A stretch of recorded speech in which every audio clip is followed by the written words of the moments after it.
Chairman, ang dami yung pasugalan, sus Panginoon ko. Pagbabanggitin ho natin dito lahat ng kasugalan. Peryahan, bukis, STL, loading, waiting. Pati STL, ginagawang waiting. Online sabong.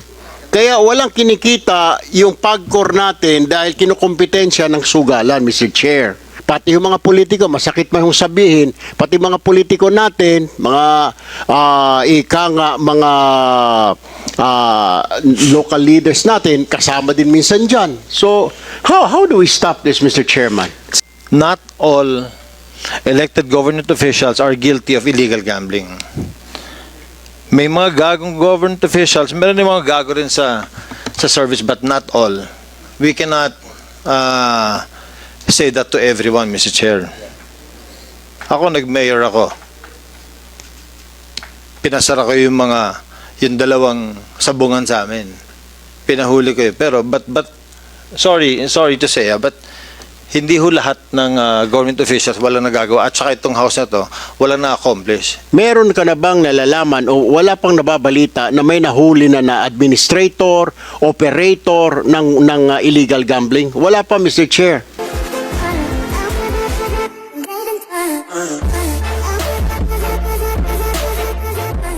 Okay, Congressman Rapi Tulfo. Erwin Tulfo. Maraming salamat, Governor. Anyway, Mr. Chairman, napansin ko lang ho, bakit, ito lang ho ba yung mga regional director natin sa buong PNP? We have the resolution tackle the Region Kasi if 4A. we're talking of illegal gambling, Mr. Chair, I suggest that we call all of the regional directors. Kasi ang gambling po ay masyadong proliferated na sa buong bansa. Hindi lang po sa Region 3, hindi lang sa Region 4, may Region 1, may Calabarzon, lahat may dyan sa Cordillera hanggang sa ARMM. It's so proliferated, Mr. Chairman. Kulang ho ito. Nandito ang NBI, nasaan bang CIDG dito? Nandito rin ba? Ang dami yung klaseng pasugalan, Mr. Chairman. Ang dami yung pasugalan, sus Panginoon ko. Pagbabanggitin ho natin dito lahat ng kasugalan. Peryahan, bukis, STL, loading, waiting. Pati STL, ginagawang waiting. Online sabong. Kaya walang kinikita yung pagkor natin dahil kinukompetensya ng sugalan, Mr. Chair. Kahit anong gawin natin, yaw-yaw dito, kung hindi naman matigil ito, wala rin mangyayari. And this, bata pa ako, nag-iimbestiga ng Kongreso at Senado ng illegal gambling. Ala naman ho nangyayari. So, we must do something about it kasi meron na ho talaga napakalalahan na ho sugalan. Problema, hindi lang ho ito mga otoridad natin ang pasok dyan. Pati yung mga politiko, masakit man hong sabihin, pati mga politiko natin, mga mga local leaders natin, kasama din minsan dyan. So, how do we stop this, Mr. Chairman? So, I would like to ask your wisdom. Thank you so much, Congressman Erwin Tulfo. As a matter of fact, I agree with you, na talaga Mr. Chair, may I add, I would like to put in motion to invite all the regional directors of the PNP, including the CIDG, next hearing para we can hear from them and they can explain. Kasi dito sa Luzon, ang sikat dito, weteng, Yeah, loteng. Pagdating sa Mindanao, Visayas, masyaw. Yes. So, I don't know. Yeah, we will do that, Congressman Erwin. What we have to discuss first is to tackle the resolution that pertains to the Region 4A. But in relation to what you're trying to implore on this committee, to invite all the different region as well, is in relation as well because we have to compare what is happening in Region 4A and what is happening to the different part of this country. And for that, we will be allowing your motion that we need to invite as well the different regions. But in so far as the resolution that I filed is concerned. So, sa atin yung comparison, kung gaano kadami sa amin, gaano kadami yung sa iba-ibang region. So, magbe-base po tayo doon. And we will set some parameters in order to limit the questions on the resolution that I filed regarding the Region 4A. Because nababahala din po yung lingkod because when I saw the data, that nakita natin that Region 4A, ngayon ko lang nalaman that out of the 5,000, 1,000 200 plus yung sa amin ni Congressman Acop. And I will be asking as well yung Region 4A natin because kanina na sinabi ni Congressman Erwin Tulfo that for so many years we've been discussing this problem already but nothing is happening. Dahil lagi na lamang hearing tayo ng hearing pero wala tayo nagiging resolution. But I have to remind each and every member of this committee that this committee will produce result. As a matter of fact, I read the Republic Act 9287 with regards to the rules and guidelines. Specifically, Rule 3, Section 5. Andito yung mga yung increase ng penalty sa numbers games, no? Revision of Presidential Decree number 1602 na dito sa Republic Act 9287, itinaas na po ang penalty. Doon sa mga nagbebet in accordance to letter A of Section 5, nakalagay, from 30 days to 90 days, pwede yung mga tumataya, ikulong. No? Pag napatunayan na nagtataya kayo, at hindi lamang yon, even your car, even your houses, your land, your building, being used for illegal gambling can be confiscated by the state. Hindi lamang din yun. In accordance with that Section 5 of Article 3, sinasabi rin din dito, yung mga supervisor ng mga illegal numbers games, 8 years to 10 years, you can be imprisoned. Yung mga manager, yung mga operator, 10 years to 12 years. Yung mga pinanser at kapitalista, 14 to 16 years, at yung mga protector 16 years to 20 years. And if the offender is a public official elected or appointed, perpetual disqualification from office. And we have to warn yung ating pong mga opisyales ng PNP because they have the penalty of not only imprisonment but also criminal and administrative cases and suspension and dismissal from the office as well. So, mabigat tong batas na to, yung Republic Act 9287. Ang tanong sa PNP, NAPOLCOM, siguro kasama na rin po kayo, meron na po ba tayong naparusahan dito sa batas na to na itinaas na po natin ang penalty noong mga perpetrators ng illegal gambling? Meron na po ba tayo na ipakulong? Sagot Chair. sa atin sa PNP. Mr. Chair, Congressman Acop, you have the floor. there's a motion filed by the Honorable Erwin T. Tulfo to include and invite the different regional directors of the PNP. House Resolution number 1549 only limits the investigation of the proliferation of illegal gambling within Calabarzon. Now, COMSEC, do we have a quorum? If we have a quorum, Mr. Chair, I think we have to settle the motion of the Honorable Tulfo if we are going to include in our hearing insofar as House Resolution number 1549 would include the different regions of this country. So, since we have a quorum, we decide, Mr. Chair. Okay, so you will be acting upon on the resolution or the motion that was moved by Congressman Erwin Tulfo. There's a motion to include the different regional directors in the next hearing. And is there any second I motion? second. There's a second motion. Any objection? Hearing none. So the motion is now approved. So COMSEC, we will be inviting all the regional directors in the next hearing for Mr. this Chair. purpose. Yes, Mr. Congressman Chair, Erwin Tulfo. if I may just add. Kasi ho, sir, yung mga binabanggit na number 1,000, 5,000 na nahuli, yan po, sir, ang tawag sa linggo na yan ay mga piyait. Yan yung mga binabangketa, yan yung mga hampas lupa na mga mananaya na nahuli na nagtataya ng 5 piso, 10 piso. Meron ka na bang nalalaman o wala pang nababalita na may nahuli na administrator, operator ng illegal gambling? Wala pa, Mr. Chair. And hindi nakapagtataka because yung operator, yung mga management, itinatago yun. Yung hinuhuli lagi ng mga otoridad natin, yung mga nagtataya sa lupa, yung mga 10 piso, 15 pesos, 20 tong each. Pero yung mga management, yung mga leader, yung mga financier, yung mga protector, hindi nakukulong.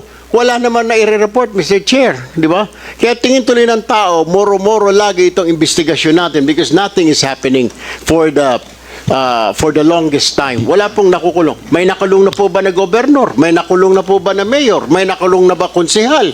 May nakulong na ba regional director, provincial director? Wala pa pong nakukulong, Mr. Chair. Mr. Chair. And that is a big challenge for the PNP who are enforcing the law. Mr. Chair. And at the same time, before I acknowledge the or recognize Congressman Gomez, just wanted to make a piece on what Congressman Erwin was saying. I think napapaikutan nga talaga tayo dito. And the problem is not only the enforcement of the LGU but also of the enforcement of the PNP, no? And this time we're not messing around. This time we need result. And this time under our leadership, no, and all the members of this committee, we will produce result. And I hope, I hope that with that statement of Congressman Tulfo and yung aking advisor, no, I hope that this time malilinis po natin ang hanay ng ating pong mga LGUs at ang ating pong PNP. Congressman Richard Gomez, you are recognized. Thank you, Mr. Chair. Mr. Chair, personally, it would be demeaning to say that this committee, more so this House, has not accomplished anything in investigation similar to what we are doing here. Not all elected government officials are guilty of illegal gambling. May mga gagong government officials, meron din mga gago rin sa service, but not all. We cannot say that to everyone, Mr. Chair. Ako, nag-mayor ako. Pinasara ko yung dalawang sabungan sa amin. Pinahuli ko yun. Pero, but, sorry to say, but hindi ho lahat ng government officials wala nagagawa. At saka itong house na to, wala na-accomplish. So, what we need to do is really to push the PNP to enforce yung trabaho nila. The CIDG, the regional directors, gawin nila yung trabaho nila. All of us, we need to do our share. At hindi po tayo magmomoro-moro dito. Siguro I sympathize with Congressman Erwin Tulfo yung kanyang nararamdaman because for so many years talagang walang nangyayari. And Mr. I also Chair. agree with Congressman Gomez precisely because I became a mayor as well. At nung ako naging mayor, ang ginawa ko po diyan, pinatawag ko lahat ng mga illegalista. Pinulong ko sa opisina ko. Nilagay ko lahat ng mga illegalista diyan, lahat ng mga nabubukas diyan. Dito kayo. Illegal lang ginagawa ninyo, naalalaman natin yan. No? Pero, meron tayong legal na mga gambling. Di ba? At alam naman natin na binibiyak nila yan eh. Kilala natin ang lahat ng mga naging illegal sa ating mga bayan. Pag tayo po ay punong bayan. Alam natin yan eh. But the problem is, of course, being a mayor, being a governor, or public official, or barangay captain, you have the right, di ba? You have the responsibility to make it right. And I told them, may legal tayo na dapat dalhin doon ang mga taya ng mga tao. Dahil legal yan eh. Ang problem, itong mga illegal, binibiyak nila yan. Ha? At nilalagay nila doon sa hindi sila nagbabayad ng buwis. And that's a problem. And they know it. They know it. Alam ito ng mga opisyal ng ating mga LGU. Hindi ba pwedeng hindi mo kilala yung mga gumagawa ng illegal sa iyong bayan? Ako, kilala ko ang gumagawa ng illegal sa aking bayan. And I'm worried, no? I'm worried.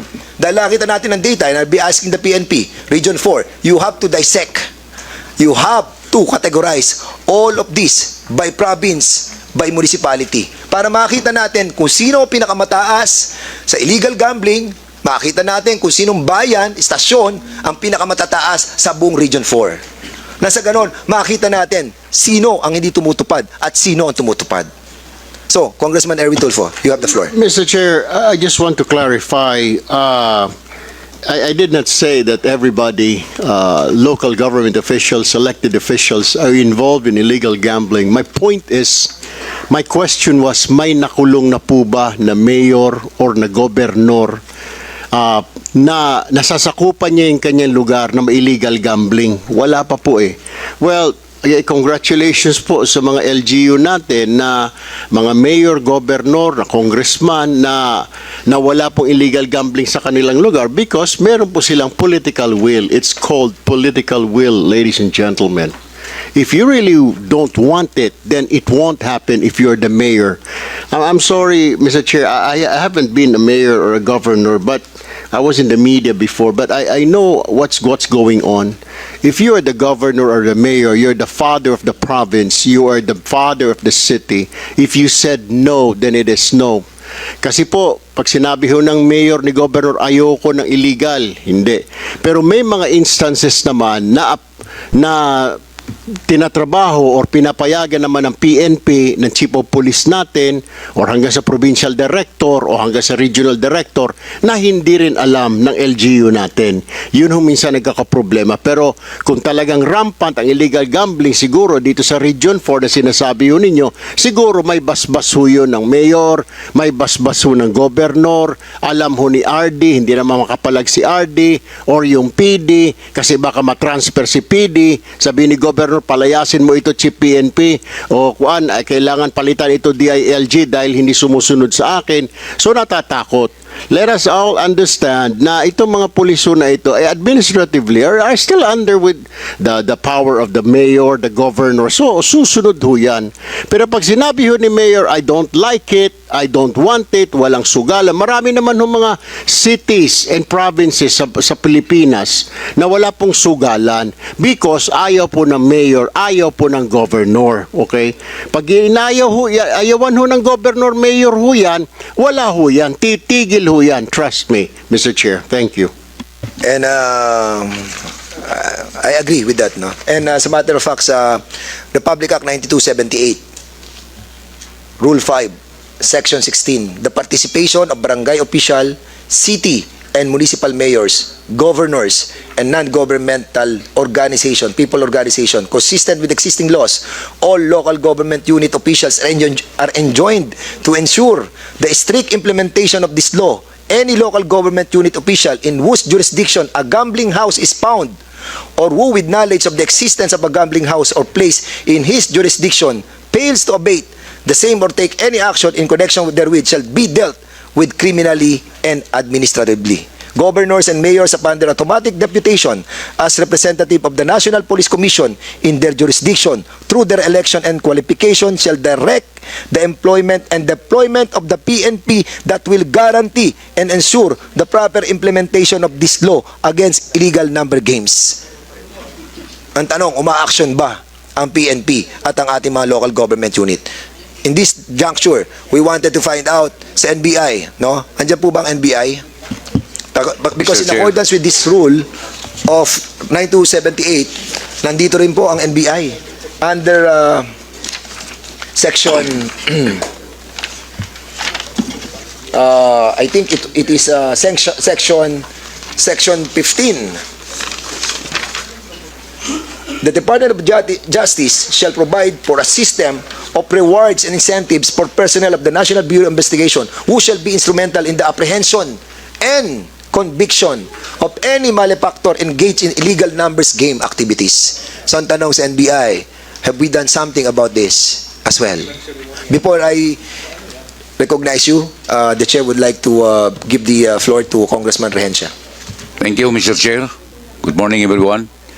Mr. Chair, I would like to support the statement of Congressman Tulfo because I was once a city director of a certain city in Mindanao. And I was once a three-term mayors in Iligan City. Totoo po yung sinasabi ni Congressman Tulfo na kung hindi papayagan sa isang politiko, mayors, governors at that, ay hindi talaga magagalaw yung mga illegal gambling operators. Kasi sa pulis, kung hindi ka papayag sa gusto ng politiko, tapos pupunta pa sa regional director, immediately gagawan ka ng order na iparilib ka sa posisyon mo. Lalo na rin yung Mr. Chair, yung hindi pa nakaabot ng 6 months, masisira yung career pattern nila. So dito kailangan may tandem talaga ang city director, provincial director, mayors or governors. Kasi kung hindi ma-relieve, gawan man ng paraan. Alam yan ni General Francisco na pag hindi ma-relieve ng matiwasay, gagawa ng derogatory records yung certain city director, provincial director. Kung sino pa yung gagawa ng kabutihan, yun pa ang hahabulin.